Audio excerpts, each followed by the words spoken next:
Hello everyone, so if you want to scan QR codes on your Xiaomi 14T Pro, first of all you have to open up your camera.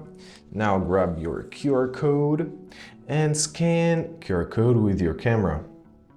As you see, now we've got our QR code icon to the right side, so simply tap on it.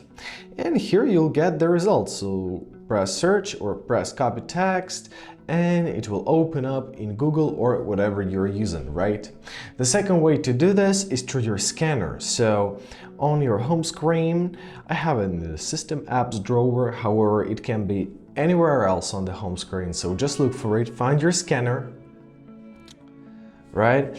So simply open up your scanner, press while using the app, allow it to take photos, and once again simply scan QR code, but now only with your scanner.